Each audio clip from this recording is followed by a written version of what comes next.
Hey everyone, welcome to the Moviemantz Q&A. I'm your host, Scott Moviemantz. Our conversation today is for the epic adventure news of the world. The film is set in 1870.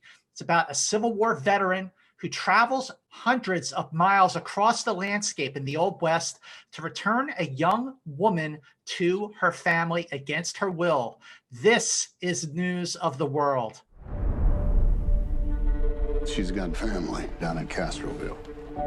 Captain, why are you doing this? She needs to laugh and dream. She needs new memories. That there's a horse. Horse. Captain. Captain. Make no mistake, Captain. And joining me right now, making a tour de force performance in this movie, HELENA ZENGEL. Hello, HELENA. How are you today?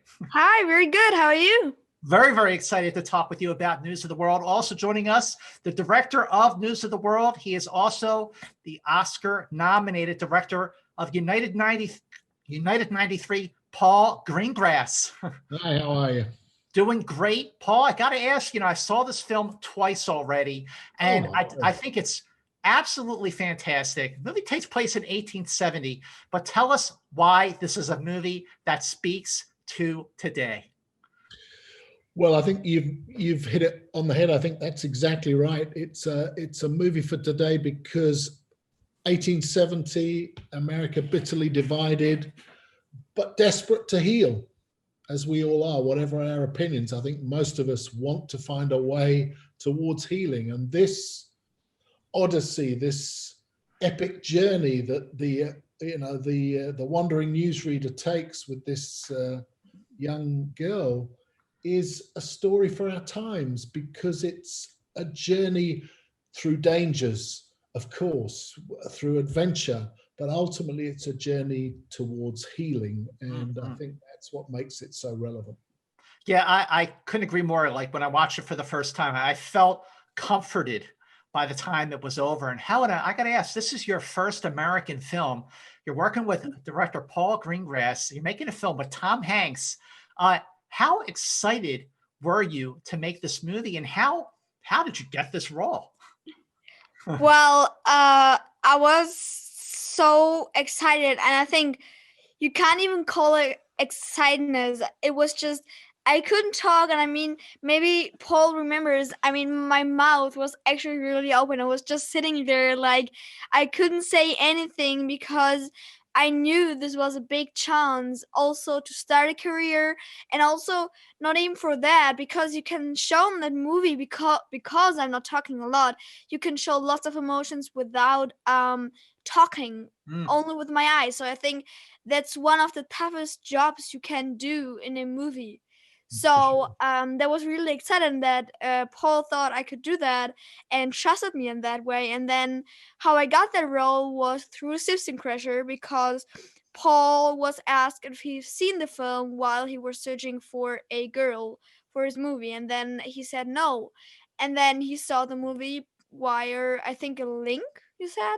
And then, as I remember, Amy told me, he said to his assistant, look what she can do with her eyes, about me acting without talking, which is relevant in that movie.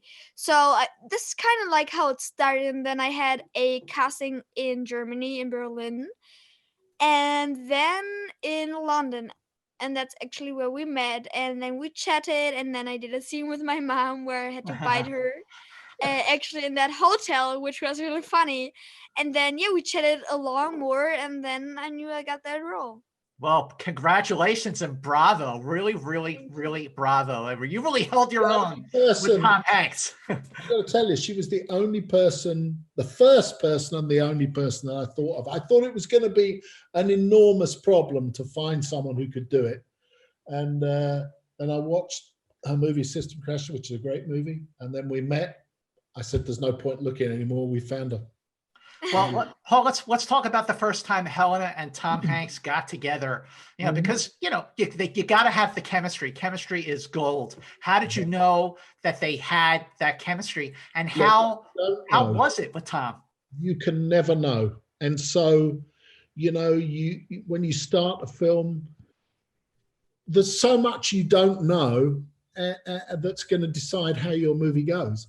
And their chemistry being the most important. And the first scene they did was the scene where they first meet in the woods at the start of the film. And I just remember those first takes being absolutely brilliant. They were both fantastic. I remember Tom coming up to me after a couple of takes saying, "She is magnificent." He said, "She is absolutely magnificent." And all my anxiety faded away, and I was watching them carefully, how they were off camera as well as on. And they were just, they bonded. They were just delightful and funny, and they were a little unit. And Tom was so kind and took her under his wing, and she was great. And it just, the chemistry is what makes the film. Helena, what was it like working with Tom Hanks? And more specifically, Helena, what makes him special? Like, what makes him unique? Well, I mean, there's so many things that make him unique, and also there's so many things you can say about him, what he really is. And I mean, he has that weapon where you say he's one of the last gentlemen of the actors in Hollywood. And I think that's deeply true because he's just so nice and kind and funny. And he gave me a typewriter as a gift, and also a directed chair. And I mean, those are just small, sweet things he did without talking about it. You know, I just came into my tent and he was like, "There's a gift for you." And that was so nice. And then also, while acting along, I already said it in a other interview, he's very, very with the other actor, because he knows, for example, in the crying scene, it is not easy to always cry in a movie. And then the camera's on you, the team and everything, it's really exciting, and then you want to show everything you can, and then sometimes you get under pressure and then it doesn't work. So he's so nice with that. He cried every single time.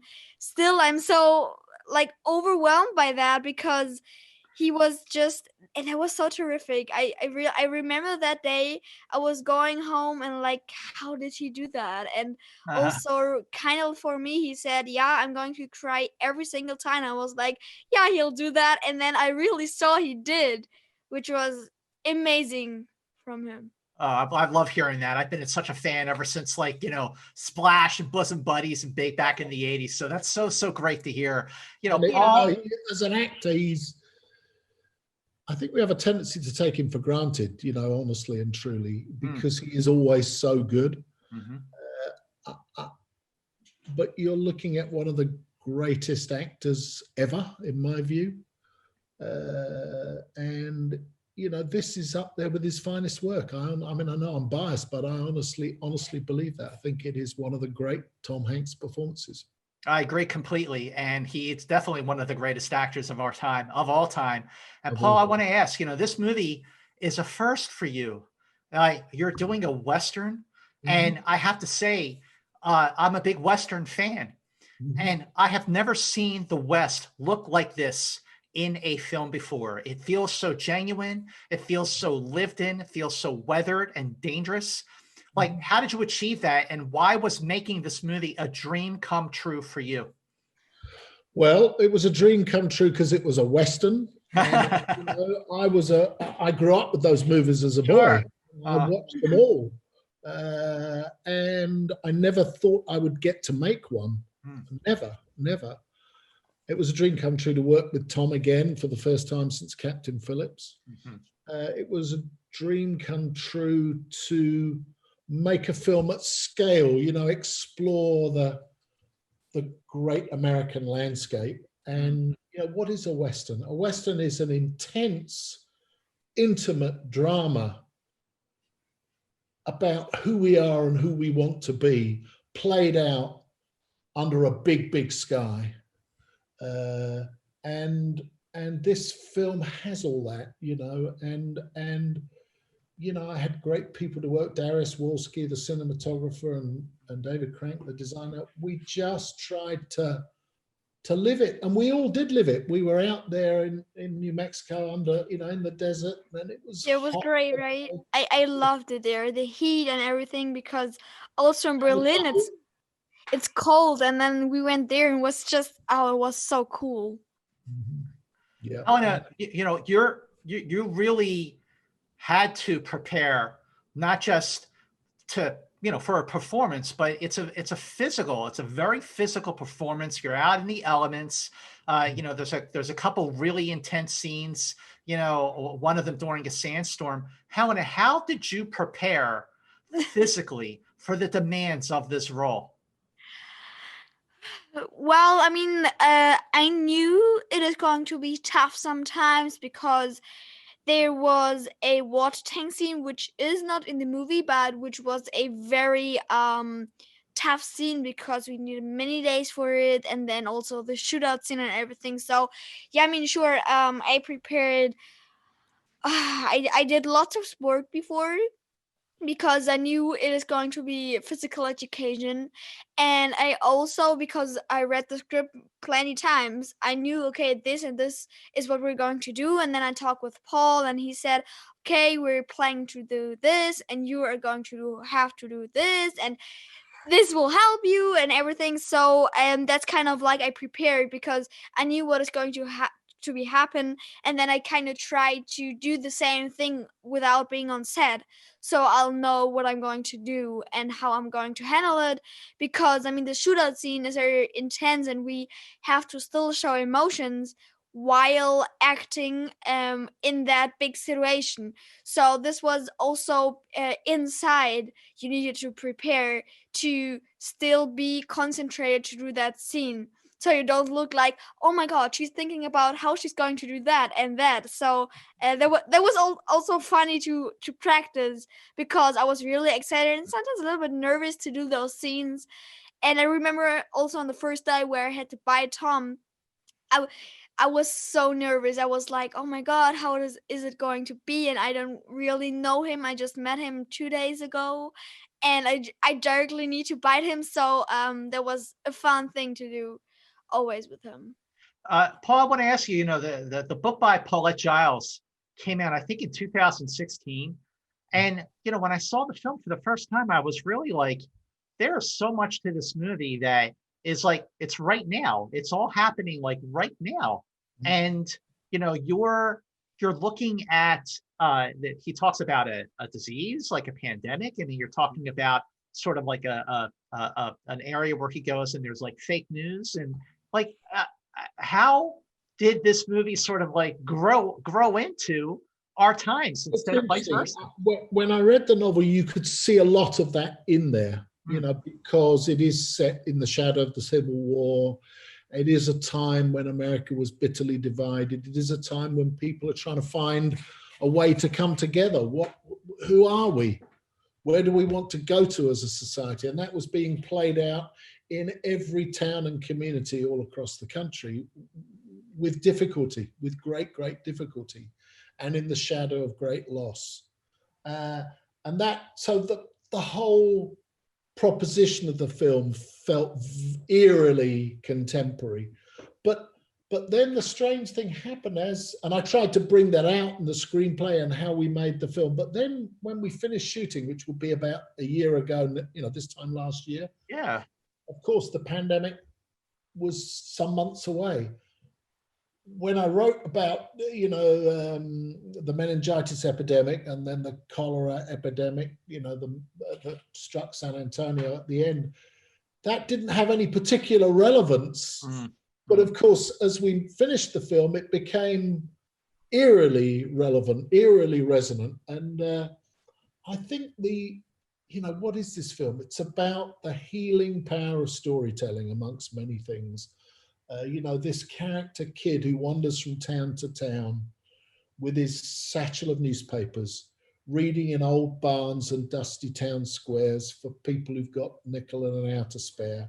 And he's connecting communities together through the shared act of storytelling. And we do that all the time, in our movies, in our plays, in our in every bar, in every cafe, in every home. We're the storytelling animal, and storytelling is under grave attack at the moment. It's under grave attack because we're in a period when people want to believe that truth are lies and lies are truth.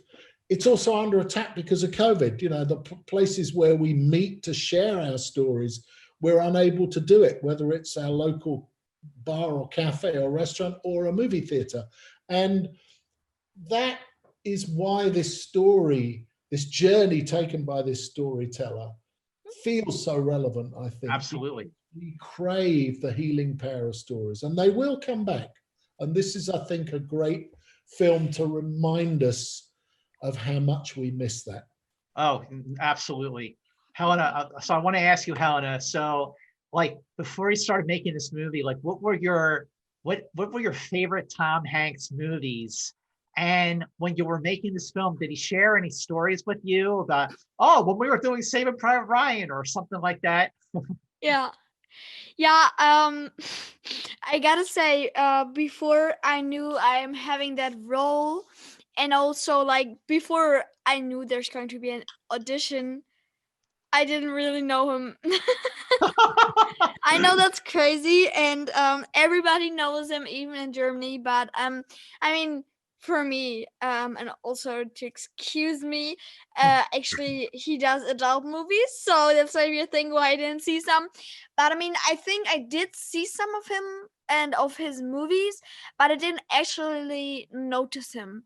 But when I knew we were going to do the movie together, I watched Forrest Gump, Captain Phillips, I watched The Da Vinci Code, The Terminal I saw. So now I see lots of movies with him and always say, oh, I know him. So that's great. He's done a And lot of great movies, hasn't he? yeah, I think my favorite movie is Forrest Gump. I think everybody's is. It's just so great how he acted, and then also so many different scenes and experiments. One time there's a warfare and he's in the army, and then he talks about it, and then those people, and then with the praline, with the chocolate, and it's just such a funny and intense movie. And then we talked about how he did Captain Phillips, and there was actually a question for you, Paul. Is it true that he just met the pirates Yeah, he did. when they came into the scene? Yeah. That's right. Yeah. Yeah. Wow. So that was funny. Well, two movies I got to recommend to you. One of them is Apollo 13, great movie. The other one is Castaway. So when you get a chance, watch It's good those too, movies. yeah. Yes, for sure. Castaway I saw too. Yeah, that was really great. I mean, my mom told me, okay, we're going to watch it together because it's a tough story, and also how he starts to talk with the ball, and then he Wilson. falls off this airplane and everything. And I need to say, I'm a little bit afraid of flying. So she said, okay, we're going to wait a little bit, because I think I wanted to see it when I was 7 or something like that. I asked about it, I don't know why, but then she said when you're older, and then we watched it together, and I thought it was terrific the way he played that role. And then also this lost man again on a island without any hope getting back home, and then his wife or his ex-wife has a new one and everything. Yeah. So I think Yeah. that was Really a tough heartbreaking. story. Yeah. Yeah, Real very fast, Paul, just to wrap this up. You talk about the healing process of movies and of this movie in particular. Like, what's your hope that people that take away with them when this movie is over? What you always want from your movies. I mean, this is a family movie. This is a Christmas movie, really. And what you most want is to send people off with a warm feeling that you've had the privilege of their time for 2 hours. You want them to feel like they've had fun, they've been entertained, and they've got away from their lives and troubles for 2 hours and been transported by these two wonderful actors on a wonderful journey of adventure towards a better place. Well, I want to thank you, Paul Greengrass and Helena Zengel, for joining me on the Moviemantz Q&A. News of the World is in theaters on Christmas Day, December 25th. Thank you so much for joining me. I've had a fantastic conversation. Thanks a lot. It's great. Sure. And Thanks. until the next episode of the Moviemantz Q&A, please subscribe to this channel. And here's looking at you, kid.